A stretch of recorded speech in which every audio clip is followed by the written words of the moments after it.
in Europe. Open any list of wars from the mid-19th century. Just look at the dates. 1848, the spring of nations in Europe. Revolutions erupt everywhere simultaneously, as if on cue from an invisible conductor. 1853, the Crimean War. 1857, the Sepoy Mutiny in India. 1861, the Civil War in the United States of America. 1864, the Paraguayan War. 1850, the beginning of the Taiping Rebellion in China. Doesn't it seem strange to you that the entire world ignited in a single decade? Official sign. You said that your people have been fighting for 400 years. And your people too. So I want you to explain what you mean by that. You know what I'm talking about. Y'all all know what I'm talking about, man. Don't sit up here and try to bait and not know what I'm talking about. Y'all know what the I talk about when I say these things. Your people too. Explain it. Not everybody knows what you're talking about. Radio Raheem, I don't have to explain what's understood, man. You know what I mean by that. You know what I say about it. I ain't got to go further. And if anybody don't understand that, then God be with them. Go look up the history. Go look up the history. Science will give you 100 different reasons. Economy, religion, the struggle for independence. But let's apply logic. When a fire starts simultaneously in the living room, the attic, and the basement, you don't think these are random ignitions from faulty wiring, do you? You understand that the house is being set on fire. Hey, don't everybody believe in Google? Go Google that. See what I'm talking about. You know what I'm talking about, man. You know what. I dare you to sit up there and say, explain. You know what I'm talking about, man. It's fighting people. You know we've been fighting 400 and still fighting to this day. To this day. To this day. You just sit here, you don't know what I'm talking about? Welcome back, welcome back. It's time to do some thinking. Yeah.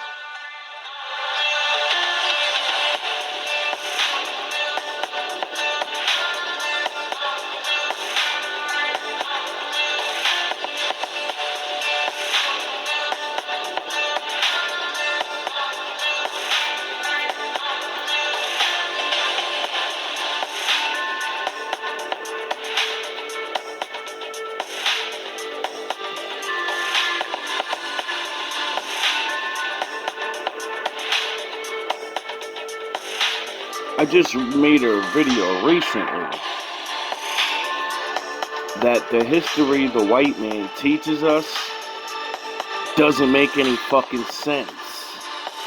Once you start asking simple questions, a lot of things don't make sense if you actually think about it. Why?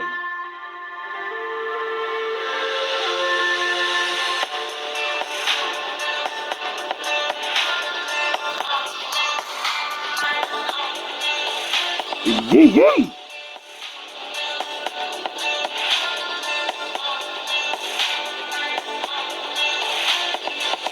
In the 19th century, our common home was deliberately set on fire. And the most terrible, the bloodiest page of this cleansing was the so-called Taiping Rebellion in China. Historians draw...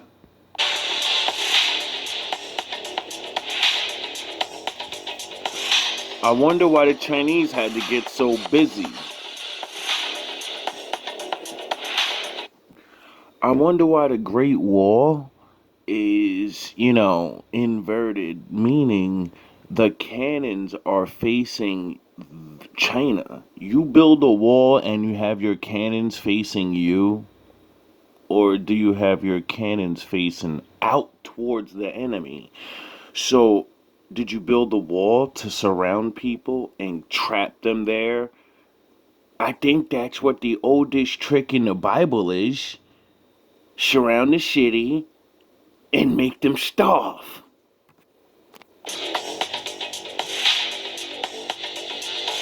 So if they were doing it in the ancient times, you know, you don't gain the greatest war tactic ever and then stop using it. Highly record the numbers 20, 30, and according to some sources, up to 100 million dead. Ponder these words. 100 million people. Really? That is more than the population of many modern countries. Yes. You see, when you go back and you start tallying up all these deaths, you start realizing they say we're at 7 billion people, but the further you go back, that would mean we had more people in the past. How many more? How many? Because according to my people being ripped to shreds, you know, it's millions and millions. You know, like Christopher Columbus said, I came here, there was like 20 million. I left, there was like 15,000. We are told that this was a civil war caused by a religious fanatic. Seriously? Peasants with hoes killed 100 million people? Such a scale of genocide requires an industrial machine of destruction. It requires artillery, logistics, resources that the rebels simply could not have possessed. If we look at photographs and engravings of ruined Chinese cities from that time, we will see not traces of fires, but ruins reminiscent of the aftermath of 20th century carpet bombings. Stone buildings were pulverized. Who possessed such power in the mid-19th century? Wow, you were Super Saiyans back then doing Big Bang attacks. To your own land? Yeah, that makes sense. And most importantly, who was being destroyed there? The same motherfuckers. There is a theory that China at that time was not at all a backward agrarian country, but one of the last strongholds of an old civilization, that very Tartary, or Great Asia, which preserved remnants of ancient technologies and knowledge. The Taiping Rebellion was a cover operation. Under the guise of suppressing a revolt, Western powers, together with the Manchu dynasty, annihilated the indigenous population that remembered true history. Oh, it's always the indigenous. It seems that, you know, it's real funny that once I heard there was black Chinese people. You looked Asian, but you also had black skin. And possessed skills dangerous to the new masters of the world. Now let's move to the other side of the world. The United States of America. The Civil War between the North and the South. We were instilled from childhood that this was a war for the liberation of slaves. The noble North against the slave-owning South. But let's look at photographs of the ruined cities of the South. Richmond, Atlanta, Charleston. Look at these images carefully. You see brick shells without roofs, scorched neighborhoods, protruding skeletons of buildings. This does not resemble the result of field artillery actions of those years. Cannonballs of that era left holes in walls. They did not raze entire neighborhoods to their foundations. The nature of the destruction surprisingly resembles Dresden or Hiroshima. African Americans built this nation. What if the Civil War in America was not civil at all? What if the Northern Army was performing the function of cleansing a territory where city-states, part of the Old World's global system, were located? The South was agrarian and wealthy. Its architecture was ancient, African Americans built this nation. majestic, impossible to have been built by colonists arriving in wagons. These cities were agrarian and wealthy. Its architecture was ancient, majestic, impossible to have been built by colonists arriving in wagons. African Americans built this nation. You built this nation. You know, you're just starting to get real credit for that. Okay, I don't know if you No, we're not. know that. You're just starting to get, you built the nation. We all built it, but We're just starting to figure it out. These cities had to be destroyed to erase the memory of who truly built them. And the population? The population was... These cities had to be destroyed to erase the memory of who truly built them. African Americans built this nation. We built this nation. African Americans built this nation. And the population? The population was simply replaced. Pay attention to the strange statistics of casualties. Official figures grow with each year of recalculation. Initially, they spoke of 300,000. Now they speak of 1 million. But if you look at the demographic gaps, a much larger number of people are missing. Where did they go? Let's move on. The Crimean War. We are told that Russia clashed with a coalition of Britain, France, and Turkey. But why would the world's greatest powers send their enormous fleets into the closed Black Sea to besiege a single city, Sevastopol, for years? The official version about control over the straits does not withstand criticism. Such a concentration of forces and resources for one point on the map is absurd from a military perspective.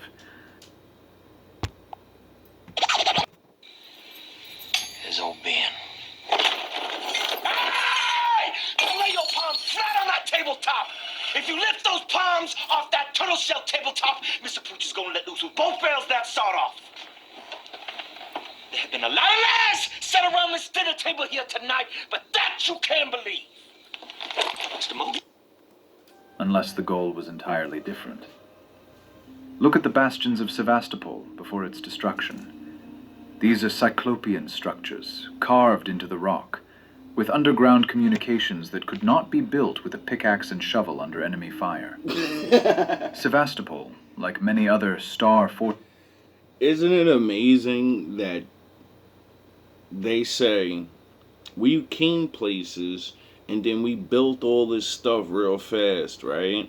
Marble floors and marble this and blah, blah, blah. And now look at all the places. Look at everything. It's shit. Built shitty. By the same people that are architectural geniuses from the past, but somehow got in their mind, it's easier this way. It's cheaper. It's better. You know, for when the storms and stuff come, our buildings just fucking knock over and rust out and erode. And instead of just keeping the old way that, you know, the buildings are there for God knows how long. There's old Ben. Hey! Lay your palms flat on that tabletop. If you lift those palms off that turtle shell tabletop, Mr. Pooch is gonna let loose with both barrels that sawed off. There have been a lot of lies set around this dinner table here tonight, but that you can't believe. You mean to tell me peasants that came from Europe had time to become mathematical building geniuses and soldiers all at the same time? And build shit up faster than anything has been built. And they're marvels to the world. And then you're gonna destroy them. Yeah, sure. Fortresses around the world was an object of ancient infrastructure. An energy hub? A logistical center? We don't know exactly. But we do know that the coalition relentlessly wiped it off the face of the earth with maniacal persistence. They bombed it not to capture it, but to destroy it, to level it to the ground, to turn antiquity into rubble. And pay attention to the soldiers' uniforms. French, British, Sardinians, they all look identical, as if dressed from the same warehouse, a standardized invasion army. And against whom? Against similar soldiers in similar uniforms. This looks like a fixed match, where two armies destroy an ancient city, and at the same time dispose of the surplus population of their own countries in senseless, bloody assaults. Now, look at the most tragic and mysterious conflict. The Paraguayan War. 1864. Tiny Paraguay against giants. Brazil, Argentina, and Uruguay. The outcome of this war is monstrous. Up to 90% of Paraguay's male population perished. 90%. This is not a war. This is genocide. This is a total cleansing of the territory to zero. Why? What was Paraguay hiding? Historians say that Paraguay was an incredibly developed, self-sufficient country, with railroads and telegraphs built without British loans. It was a country system that fell outside the control of London's financial clans. But there is another version. Paraguay was a refuge. There, deep within the continent, enclaves of that very previous civilization were preserved, attempting to survive after a global catastrophe. A coalition of neighbors, armed and financed from outside, simply came and physically eliminated all carriers of the old genotype. Women and children were left to mix blood and create a new, obedient people. But the men, who remembered freedom and technology, were cut down at the root. All of this leads us to a chilling thought. The 19th century was a time when some third force was operating on Earth, a force that coordinated strikes, supplied weapons, and rewrote history in real time. We see traces of weapons used that surpass in power everything that officially existed at that time. We see melted forts in America and Europe. We see cities buried under several feet of clay, and on top of this clay, soldiers in bright uniforms march, finishing off those who survived the cataclysm. We are Flaming Dragon. Speedman is with us now. For 50 million. Take Jack again because we kill him. This is Last Grossman. Who is this? This is Flaming Dragon. Oh, okay. Flaming Dragon. Fuckface. First, take a big step back and literally fuck your own face! Now, I don't know what kind of pan-Pacific bullshit power play you're trying to pull here, but Asia Jack is my territory. So whatever you're thinking, you better think again. Otherwise, I'm gonna have to head down there. Traces of weapons used that surpass in power everything that officially existed at that time. We see melted forts in America and Europe. We see cities buried under several feet of clay. And I will rain down an ungodly fucking firestorm upon you. You're gonna have to call the fucking United Nations and get a fucking binding resolution to keep me from fucking destroying you. I am talking scorched earth, motherfucker. I will massacre you. I will fuck you up! Power everything that officially existed at that time. We see melted forts in America and Europe. We see cities buried under several feet of clay, and on top of this clay, soldiers in bright uniforms march, finishing off those who survived the cataclysm. The asymmetry of these wars was not in tactics. It was in the fact that the civilized world was fighting against ruins, against fragments of a great past. They were cleansing the territory for us. For a new civilization that should remember nothing that existed before the mid-19th century. Jack again because we kill him. This is Last Grossman. Who is this? This is Flaming Dragon. Oh, okay. Flaming Dragon. Fuckface.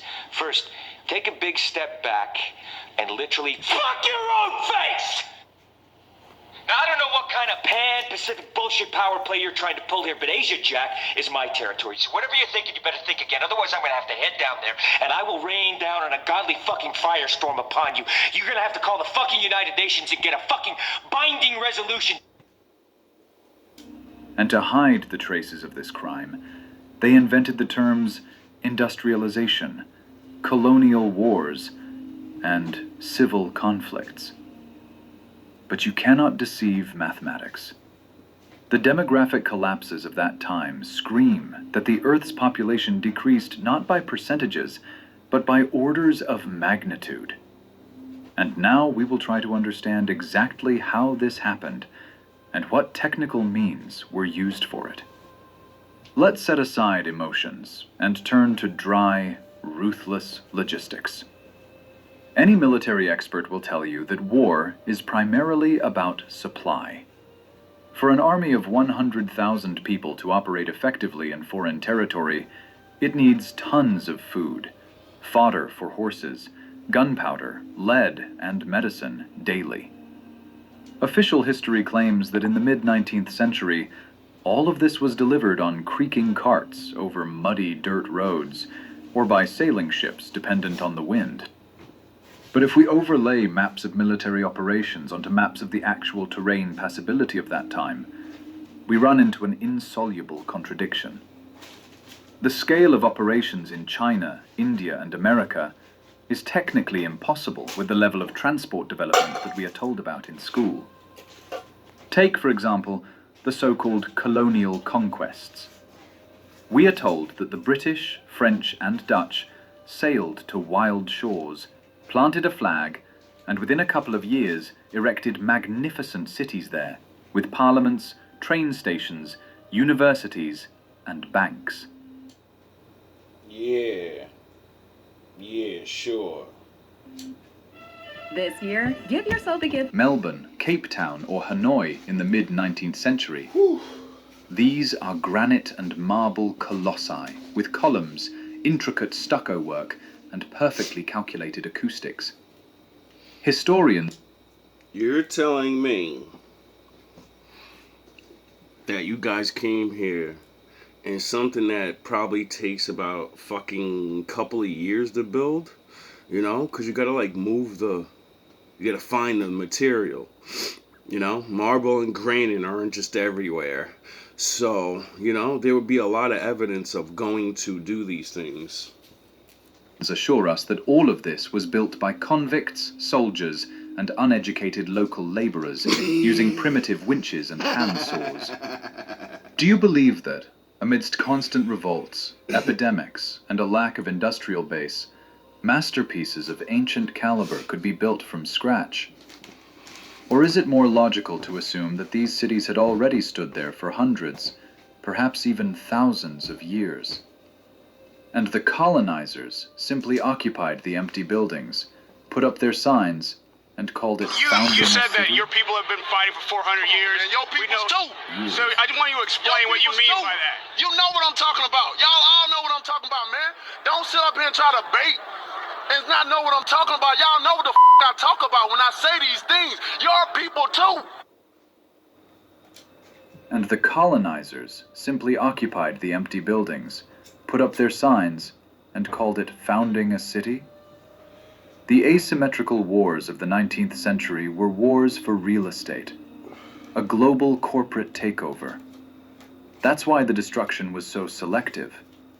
Only those objects that bore clear symbols of the old faith or old power, or those whose purpose the new masters could not understand or use, were destroyed. Recall the burning of the Summer Palace in Beijing in 1860. Anglo-French forces didn't just loot it. They methodically burned and blew up this complex over several days. Why spend so much explosion? Peace is a lie. There is only passion. Through passion, I gain strength. Through strength, I gain power. Through power, I gain victory. Through victory, my chains are broken. The force shall set me free. Explosives on a palace complex. Because the Summer Palace was not just an emperor's residence. It was a library, an archive, a repository of technologies and artifacts of great Asia. It wasn't the palace that was destroyed. It was... Why would Europeans and then why would Asians ask Europeans to come help them destroy their own history? Yeah, that doesn't make sense. a database. We are told that the savage Europeans simply wanted to punish the Chinese. No, this was a hard drive wipe before installing a new operating system. Another shocking aspect is the photographs from those years. The mid-19th century marked the birth of photography. And what do we see in the first pictures from the Crimean War or the American Civil War? We see strange, empty cities. Who the fuck doesn't get in a picture of these marvels or these cities? Who takes a picture of an empty place? Oh yeah, I forgot. St. Petersburg, Moscow, Paris, Washington. Not a soul on the streets. Rare, solitary figures who look like ghosts. Historians explain this by long exposure times, saying people moved and blurred. But why are the trees sharp then? Why aren't the shadows blurred? Why do we see clearly standing soldiers in some photos, but the city around them is deserted? What happens when your city's being invaded? You run the fuck away because you want to live. It creates an eerie impression that troops are entering already empty, cleansed cities. Cities from which the population had disappeared even before the army arrived.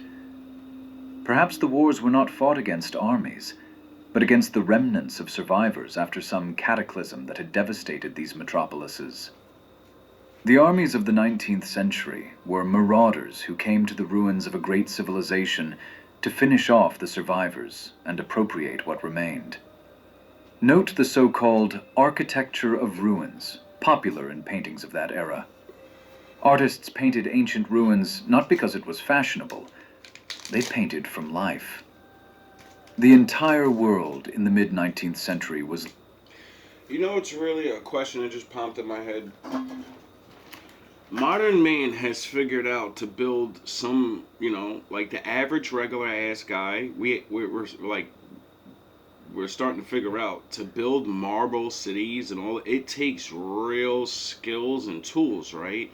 So now the white man is questioning the white man on how the fuck did we build this shit when, no, that doesn't make any sense. And then I asked myself, well, how did all those buildings get built in ancient times? Because the further you go back, the less technology we have. So, you see how history doesn't make any fucking sense at all? If you say the building's ancient, well, how the fuck did they build it? If you couldn't build it? What's really going on? littered with ruins. And these ruins were not ancient in the usual sense. They were fresh destructions. Maybe it's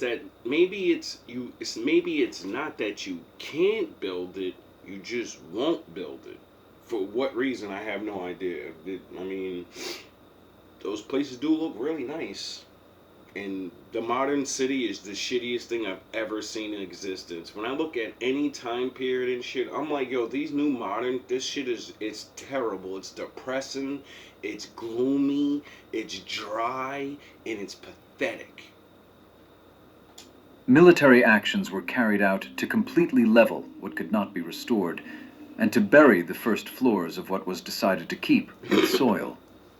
This is where the cultural layer of several feet came from, covering the first floor windows around the world. This did not grow in 100 years. These are the consequences of an engineering operation to conceal the true ground level. Wars and the burying of cities proceeded in parallel.